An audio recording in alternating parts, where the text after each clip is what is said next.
4 jours. Au moment où je tourne cette vidéo, il reste 4 jours avant la sortie de Spider-Man No Way Home. Et on est là pour en parler.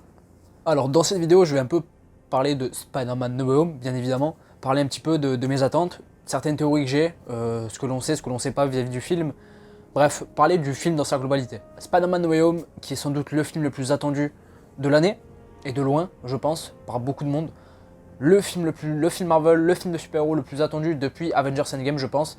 Et même, ce film est plus attendu que pour Avengers Endgame chez certains. C'est pas mon cas, mais je dois dire, avant de développer un petit peu plus sur le film, un petit peu plus en détail, ça fait quand même plaisir. Ça fait quand même plaisir de retrouver un engouement aussi similaire qu'Avengers Endgame parce que voilà, avec la période qu'on a eue vis-à-vis du Covid où pendant de nombreux mois les cinémas ont été fermés, où on a vu tous les projets Marvel être repoussés. Je dois dire que ça fait plaisir. Ça fait plaisir de retrouver un engouement aussi énorme vis-à-vis de ce film et en plus c'est un film Spider-Man, ça parle à tout le monde. Donc c'est incroyable, il a brisé des records en termes de vues par rapport au trailer, il est en train de tout casser par rapport aux préventes aussi. C'est assez ouf et je dois dire que ça fait quand même très plaisir, même si le film ne va pas sans doute contenter tout le monde, même si on peut avoir quelques petites grippes avec le film sur plusieurs points, etc. Même si on peut ne pas apprécier le Spider-Man de Tom Holland, etc. Ça fait plaisir de retrouver un engouement aussi énorme et il y a pas mal de gens, pas mal de haters du MCU qui disaient après Avengers Endgame que Marvel n'allait plus rien savoir raconter, ils allaient plus rien avoir à raconter vis-à-vis du MCU en termes de films, etc. Ils pourront plus réhyper les gens comme ils ont hypé les gens pour Infinity War et Endgame. Force est de constater que c'est pas le cas et je dois dire qu'on est qu'au début, on est clairement qu'au début. Alors pour parler un petit peu du film de manière détaillée, pour ma part, je ne veux pas faire le rabat-joie, mais c'est pas ce film-là maintenant que l'on sait plus ou moins vis-à-vis du film, vis-à-vis de l'intrigue, etc. C'est pas le film que j'imaginais pour clôturer la première trilogie Spider-Man dans le MCU. Je dis première trilogie parce qu'il y a quelques semaines, vous l'avez peut-être vu ou non, si vous ne l'avez pas vu, je vous le rappelle, on a Amy Pascal qui est une productrice chez Sony Pictures, responsable un petit peu de la franchise de Spider-Man qui a officialisé que la prochaine trilogie Spider-Man avec Tom Holland au sein du MCU était déjà en préparation. En soi, ça surprend personne, mais c'est officiel et ça c'est cool. Donc pour revenir à No Way Home, c'est pas le film que j'imaginais pour clôturer cette trilogie. Moi, je voulais qu'on ait un film Spider-Man beaucoup plus intimiste sur le perso et sur son univers, qu'on parte pas dans des délires et dans des enjeux non plus trop élevés. Ça c'est évidemment avant qu'on ait certaines rumeurs vis-à-vis du film qui commencent à arriver, c'est-à-dire il y a un an, parce que je crois que les rumeurs ont commencé à tomber fin d'année dernière. Ça c'est ce que je pensais avant justement qu'on ait toutes ces rumeurs là. Je pensais que justement on allait être dans un film beaucoup plus intimiste, beaucoup plus personnel vis-à-vis du perso, qu'on développe davantage de personnages en profondeur et qu'on développe aussi son univers autour. Et quand je parle de son univers autour, c'est vraiment l'univers de Spider-Man tout autour du MCU, c'est-à-dire parler du Daily Bugle, parler de développer un petit peu plus la relation MJ et Peter, parler aussi de sans doute introduire Oscorp avec les Osborn, etc. Je parle de tout cet univers-là qui gravite autour de Spider-Man, qui est propre à Spider-Man au sein du MCU, parce que faut dire quand même que l'univers de Spider-Man, c'est quand même un univers assez conséquent et assez intéressant, et j'ai hâte de voir tout ça. Et au sein du MCU, il n'est pas encore très présent. Donc je pensais qu'avec ce film-là, justement, on allait beaucoup plus développer et beaucoup plus mettre l'accent sur ce point-là. Ça va pas être le cas, ou du moins ce sera pas trop le cas, puisque ben voilà, avec les différentes rumeurs, les différentes bandes annonces, etc. que nous avons eues, voilà, ça va partir dans un délire de multivers avec certains méchants, d'autres sagas précédentes qui vont revenir. Peut-être aussi des Spider-Man, d'autres sagas précédentes qui vont aussi revenir. Je dis ça, je dis rien. Attention, je suis pas en train de dire que justement je suis pas hypé par le film, etc. Non, non, j'ai déjà eu l'occasion de le dire à plusieurs reprises. Ce film me hype évidemment. Il parle aux fans de super-héros qui est en moi, il parle aux fans de Spider-Man qui est en moi, il parle aux fans de Spider-Man qui est en moi depuis toujours, depuis la première heure, grâce à la première trilogie de Sam Raimi. Et justement, revoir le Bouffon Vert, revoir le Docteur Octopus de la première trilogie, revoir sans doute aussi Tobey Maguire dans le rôle, évidemment que ça me parle et c'est du fanservice. Évidemment que c'est du fanservice. De toute manière, le film, soyons honnêtes, disons-le clairement, le film fonctionne que par le fanservice. S'il est autant attendu, c'est simplement par ça. Et si on aurait eu un film différent, comme je vous l'ai dit, si on n'aurait pas du tout eu le délire multivers avec les différents méchants des autres sagas et les différents autres Spider-Man qui vont arriver dans ce film, le film aurait hypé les gens puisque c'est un film Spider-Man de toute manière et il aurait marché au box-office sans aucun doute, mais beaucoup moins évidemment parce que là, ce qui fait que le film est autant attendu, c'est parce que avec ce film-là, on a toutes les générations qui ont grandi avec leurs différents Spider-Man qui vont être réunis dans ce film. Ce film-là, c'est pas simplement un film Spider-Man, c'est pas simplement un film lambda du MCU, c'est un film intergénérationnel, je sais pas si c'est le bon terme employé, et c'est pour ça en fait qu'il hype autant, même si ce n'est que des rumeurs, le fait de revoir le Bouffon de l'époque, le fait de revoir Octopus de l'époque, le fait de revoir l'Homme Sable, Electro, etc. Ça fait référence à toutes ces sagas-là, et évidemment que le film est attendu de par ce biais-là, et il faut le dire clairement, c'est sans aucun doute, le film va fonctionner juste par le fanservice, mais en même temps, est-ce que c'est un point négatif en soi? Je pense pas, nous on va être là devant la salle de cinéma, devant notre écran, on va prendre pied. Après, à voir si le film est réussi sur différents points. Nous verrons. De toute manière, le film est autant attendu et je pense que, il n'y a pas de secret, si un film est autant attendu, enfin, un film qui est autant attendu a de fortes chances et a de très gros risques de décevoir certaines personnes, c'est sûr, puisque les attentes sont énormes. Ça a été le cas avec Avengers Endgame. Mais quoi qu'il arrive, voilà, ce film hype autant parce que c'est Spider-Man et puis c'est tout quoi. Point barre. Je pense que il n'y a pas d'autre argument à donner, c'est Spider-Man, point barre. Et là, on parle de plusieurs Spider-Man sur ces 20 dernières années, donc c'est pour ça que les gens sont autant hypés. Alors évidemment, le débat ultime de qui est le meilleur Spider-Man, je vais pas en parler dans cette vidéo, je le garde pour une prochaine fois, de qui est mon Spider-Man préféré, mais un débat de sourd en soi, puisque ben, je trouve, c'est personnel, mais je trouve que quand même si on a tous un Spider-Man préféré, des trois, que ce soit Tom Holland, Tobey Maguire ou Andrew Garfield, je pense quand même que le personnage de Spider-Man, par rapport à ces différentes itérations qu'il a eues sur le grand écran, je trouve qu'on est quand même servi et ça reste quand même le haut du panier comparé à d'autres, comparé à Batman ou comparé à Superman par exemple, qui sont les deux autres grands super-héros de la pop culture qui sont très populaires. On parle sans doute des trois super-héros les plus populaires, Spider-Man, Batman et Superman. Je pense que Spider-Man, il fait partie du haut du panier en termes d'itération, parce que même si oui, on a nos préférences, ça reste quand même bon, un minimum bon. Perso, c'est ce que je pense.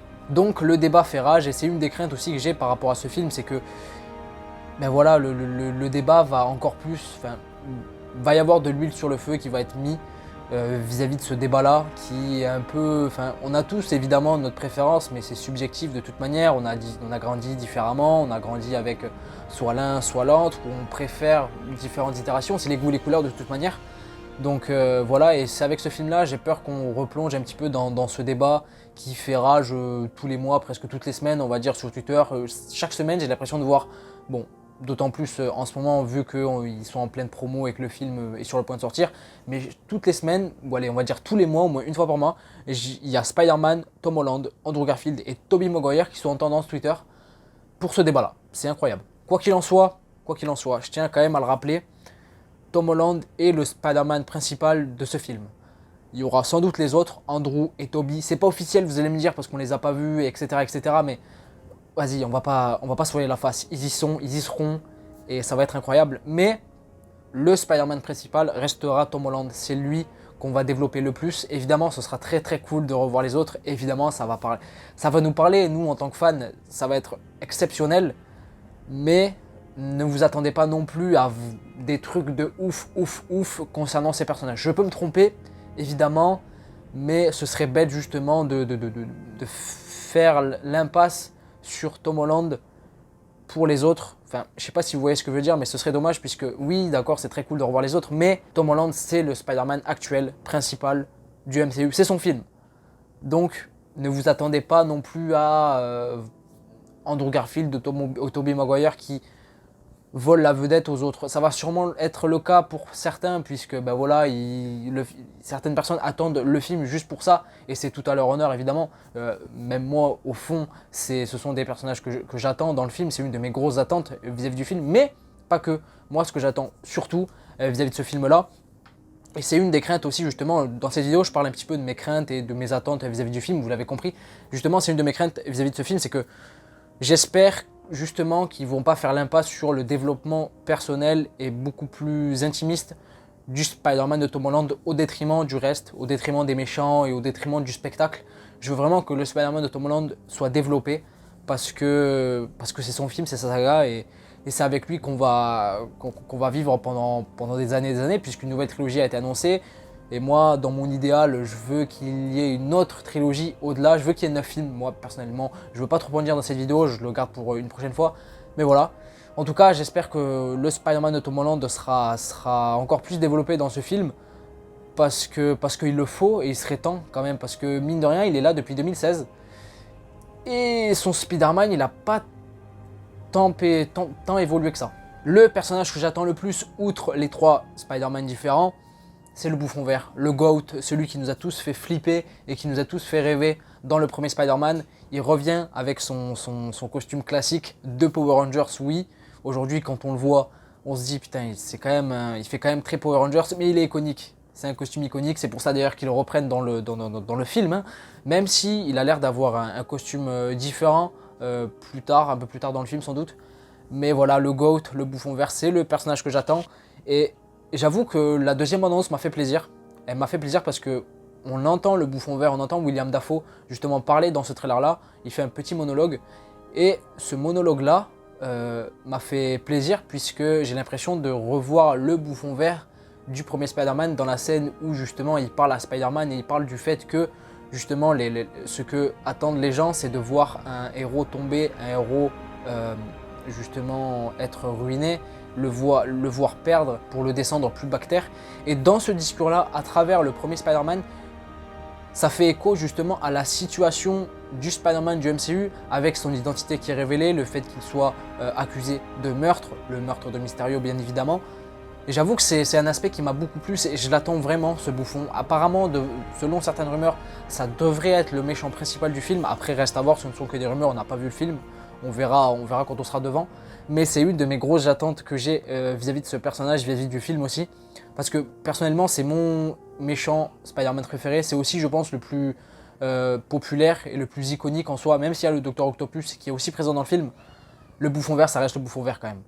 Donc voilà, j'ai une grosse attente vis-à-vis de ce personnage-là. Par contre, je pense qu'on est tous d'accord sur le fait que c'est pas réellement le bouffon vert du premier Spider-Man, puisque, rappelez-vous, celui du premier Spider-Man, je parle de celui de 2002 depuis tout à l'heure, de toute façon vous l'avez compris, il a été empalé, il s'est fait empaler comme jamais, et en plus, sa mort a des répercussions sur toute la trilogie. Donc si à partir de là, dans le film, vous nous révélez, enfin Marvel Studios nous révèle que finalement il n'était pas mort depuis le début et justement il fait son apparition, ce serait un peu bâtard, je trouve. Ça gâcherait un petit peu tout le traumatisme lié à sa mort vis-à-vis d'Harry Osborn dans la première trilogie, qui était assez réussie, je trouve, personnellement. C'était une des choses qui était le plus réussie à mon sens. Donc je pense, pour le coup, ils ont introduit la notion de variant dans la série Loki, voilà, un variant d'un autre univers, etc. Donc je pense que ce sera un variant, pour le coup, mais voilà, ça va faire plaisir de le voir. Maintenant, pour parler un petit peu plus des méchants de manière générale, dans le film, on a le bouffon vert, Octopus, le lézard, l'homme sable et Electro. Les 3 méchants principaux ont l'air d'être le bouffon, Octopus et Electro, a priori, puisque c'est eux qu'on voit le plus dans la promo, ils ont des affiches, etc. Donc ça a l'air d'être eux, justement, par rapport à l'homme sable et le lézard qui sont aussi dans le film. Mais je pense que voilà, je m'attends pas à beaucoup de développement vis-à-vis de ces 2 personnages-là, que ce soit l'homme sable et le lézard en soi, puisque de toute manière, je veux pas dire que ce sont 2 des méchants sur les 5 présents les moins populaires en soi, puisque quand même, mais bon voilà, je ne m'attends pas à énormément de temps d'écran de leur part vis-à-vis du film. Ils seront sûrement là sur la deuxième partie du film et pour le combat final, sans doute. Mais une des craintes qu'on pourrait avoir vis-à-vis du film, c'est le fait qu'il y ait beaucoup de méchants. Et si on connaît un petit peu les différents films Spider-Man et les différents films Spider-Man qui sont moins bons, à mon sens, sur différents aspects, ce sont quand même les films où ils ont tenté de développer et d'introduire différents méchants, en tout cas plusieurs méchants dans le film, Spider-Man 3 et The Amazing Spider-Man 2. Attention, j'aime beaucoup ces 2 films, mais on peut dire que les méchants, c'est pas les points positifs de ces 2 films-là. Et c'est une crainte qu'on pourrait avoir en mode, justement, ils n'ont pas compris la leçon, ils refont plusieurs méchants dans le film. Oui, mais là, à la différence des 2 autres films, c'est que les méchants, on les connaît. Pour le coup, vis-à-vis de ce film-là, on les connaît, donc on n'aura pas besoin de les réintroduire, en tout cas de manière solide. Je sais pas si vous avez compris. Ils vont être introduits, ils seront développés un minimum, en tout cas pour les méchants principaux, je parle. Mais vu qu'on les connaît, vu on sait de quoi ils sont capables, on sait qui ils sont, on n'aura pas besoin d'énormément de développement et énormément de temps à les développer. Je ne sais pas si vous m'avez compris. Petite coïncidence aussi vis-à-vis du film, je pense, est-ce que vous l'avez déniché ou pas, c'est que mercredi 15 décembre, du coup, on a Spider-Man No Home qui sort et on a aussi l'épisode 5 d'Hawkeye. Et l'épisode 5 d'Hawkeye s'annonce particulièrement épique et apparemment il va casser internet. Est-ce qu'on n'aurait pas la petite apparition de Wilson Fisk dans l'épisode? Et parallèlement au cinéma, il y a des rumeurs comme quoi Charlie Cox, Matt Murdock, Daredevil, pourrait apparaître dans le film, en tout cas en Matt Murdock. Et j'avoue que c'est une petite coïncidence et que ça fait assez plaisir en soi, puisqu'on a les deux homologues de la série Marvel, de l'excellente série Marvel Netflix Daredevil, qui est incroyable vraiment. Si vous ne l'avez pas vu, ou si vous l'avez vu mais que vous êtes resté sur un mauvais a priori, replongez-vous dedans parce que c'est vraiment excellent, une des meilleures séries que j'ai vues, vraiment. Alors attention, pareil, Matt Murdock dans No Way Home, s'il apparaît, bien évidemment, ce sera pas non plus un gros rôle. Je pense que ce sera même d'ailleurs un petit caméo, c'est histoire de remettre le personnage un petit peu au goût du jour au sein du MCU pour ensuite faire des choses avec lui plus tard, peut-être dans She-Hulk, etc. Ou peut-être une saison 4 qui va être annoncée, en tout cas une pseudo saison 4 qui va être annoncée par Marvel Studios. Nous verrons. Mais en tout cas, ça fait plaisir de revoir Charlie Cox dans le MCU, dans le rôle de Daredevil, qui était excellent, je le répète. Et en plus, le même jour, en tout cas pour nous, en France, puisqu'aux États-Unis le film sort le vendredi 17, et l'épisode 5 sera déjà sorti, d'Hawkeye je parle.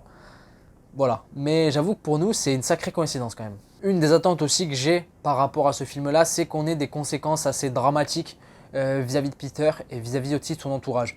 Puisque une des choses qu'on apprécie le plus, et on est peut-être un petit peu bizarre dans nos têtes, mais une des choses qu'on apprécie le plus vis-à-vis du personnage de Spider-Man, c'est qu'il souffre.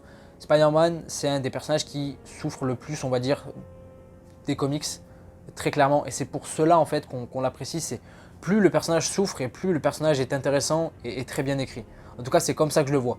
Je suis peut-être le seul, mais en tout cas, c'est comme ça que je le vois. Et si on fait un petit récapitulatif, on va dire, des morts concernant l'entourage du Spider-Man du MCU, Peter Parker, enfin Tom Holland, à part Tony, en termes de morts importantes pour lui qui lui ont fait du mal, on n'a personne. Et encore Tony, quand je parle de morts, c'est vraiment des morts à sa portée et là où il pouvait faire quelque chose. L'oncle Ben dans la première trilogie, Gwen Stacy aussi dans le film Amazing Spider-Man 2, ce sont des morts dramatiques, puissantes, et où justement Peter Parker et Spider-Man se sentent un petit peu coupables et culpabilisent de leur mort puisqu'ils pouvaient faire quelque chose, c'était à sa portée. Là, Tony Stark, dans Avengers Endgame, oui, ça lui a fait du mal et on a tous été tristes, pour le coup, ça c'est sûr, mais ça le dépassait, c'était au-delà de ses capacités, c'était des enjeux énormes et il pouvait rien faire en soi. Alors que justement, j'espère avec ce film qu'on ait des morts. Alors, je sais pas qui pourrait mourir, je pense pas MJ pour le coup parce que c'est Zendaya et voilà, ils vont pas la faire mourir, même si elle tombe justement à la fin du deuxième trailer, ce sera pas elle pour moi qui va mourir. Tante May, je pense pas non plus pour le coup. Le personnage qui pourrait mourir selon moi, important vis-à-vis de Peter, c'est Happy Hogan, ça me fera du mal, ça me ferait du mal et ça va sans doute en rebuter certains parce que ce n'est que Happy, oui ce n'est que Happy, d'accord, mais quand même, après à voir comment la mort sera amenée vis-à-vis du film, c'est une des théories que j'ai. Je suis pas le seul sans doute, mais c'est une des théories que j'ai. La mort de Happy pourrait justement avoir lieu dans ce film-là. Ce serait important et ce serait justement, ça apporterait un petit peu plus d'épaisseur, on va dire, au personnage de Peter. Ou ça pourrait être un autre personnage, que ce soit Ned ou autre. Peut-être, je sais pas, mais j'ai envie de miser sur Happy. Autre information aussi, c'est concernant la durée du film. Apparemment, selon les dernières infos qu'on ait eues, le film durerait 2h30, ce qui est bien. C'est 2h30, c'est conséquent en soi, même si j'aurais bien pris une demi-heure de plus sans hésitation, mais 2h30 c'est bien. Après à voir comment le film sera structuré, comment tout sera développé, nous verrons, mais 2h30 c'est bien. Après en soi, est-ce que le film ne finirait pas sur un petit cliffhanger pour nos personnages par rapport à Doctor Strange, par rapport à Spider-Man? Parce que le film qui suivra après No Way Home, ce sera Doctor Strange 2 qui est censé sortir en mai, je crois en mai 2022. Donc est-ce qu'on serait pas sur un petit cliffhanger, un gros cliffhanger pour le coup vis-à-vis de No Way Home concernant Doctor Strange, puisque évidemment les deux films seront liés puisqu'on a le personnage de Doctor Strange qui est présent dans ce film-là et ensuite il sera présent dans sa suite, c'est évident. Donc moi si on n'a pas les enjeux qui sont véritablement résolus où tout se résolue dans le film No Way Home, je ne serais pas surpris. Je serais pas surpris et j'espère que les enjeux seront conséquents parce que Doctor Strange 2, ça va être quelque chose aussi. On en parlera très très vite, mais ça va être quelque chose.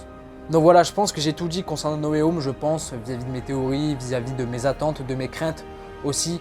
Concernant le film, en tout cas, quoi qu'il arrive, ce film va être historique. Il est déjà historique, ça c'est formel. Et quoi qu'il arrive, qu'on préfère Tom Holland, qu'on préfère Tobey Maguire ou qu'on préfère Andrew Garfield, peu importe, on va tous prendre un énorme plaisir devant ce film-là mercredi ou les jours qui vont suivre pour certains qui ne pourront pas évidemment le voir mercredi prochain. Ça va être incroyable, on va tous prendre du plaisir, nous fans de super-héros, nous fans de Spider-Man depuis la première heure pour beaucoup, dont je fais partie évidemment. Mais en tout cas, ça va être exceptionnel.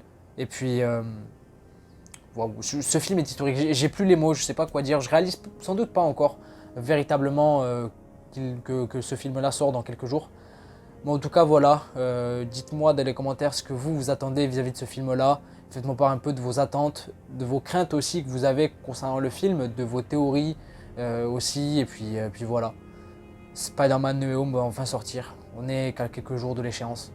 Et ça va être historique. Quoi qu'il arrive, ça va être historique. Même si on apprécie ou pas les différents Spider-Man, comme je l'ai dit précédemment, peu importe, ça va être historique. Et venez, on kiffe. Venez, on kiffe. On est des fans, on va tous kiffer devant ce film. On va tous prendre du plaisir, on va tous s'en souvenir pendant encore très longtemps. Et puis voilà. Et même si en soi le film ne sera pas exceptionnel, ce qui serait très décevant, faudra le dire. Même si voilà, il va parler aux fans que nous sommes, parce que le fanservice est présent. Voilà, si le film a des défauts, faudra le dire, faudra être un minimum objectif parce qu'on est des fans et parce qu'il faut le faire et on est légitime de le faire de manière générale. Et c'est parce que si nous on le fait pas, qui le fera? En tout cas voilà, pardon, je me suis un peu embourbé dans je sais pas quoi, je sais même plus parler, je sais même plus quoi dire. Bref, c'était Zino, j'ai pris un énorme plaisir à parler de No Way Home une dernière fois entre guillemets avant la sortie du film parce qu'il le fallait. Voilà, je voulais vraiment faire une vidéo pour parler du film et de ce que je pense le concernant. J'espère que ça vous a plu. N'hésitez pas à vous abonner pour ne rien rater de ce qui va arriver pour la suite parce que voilà quoi, la semaine qui va suivre va sûrement être conséquente, vraiment, et c'est pour notre plus grand plaisir. Voilà, donc n'hésitez pas à vous abonner, vraiment, ça m'aiderait beaucoup. N'hésitez pas à partager aussi tout autour de vous si ça vous plaît et si mon contenu est légitime selon vous d'être partagé. En tout cas, voilà, faites tout ça, faites-vous plaisir, je m'en fous. En tout cas, c'était Zino et je vous dis à la prochaine.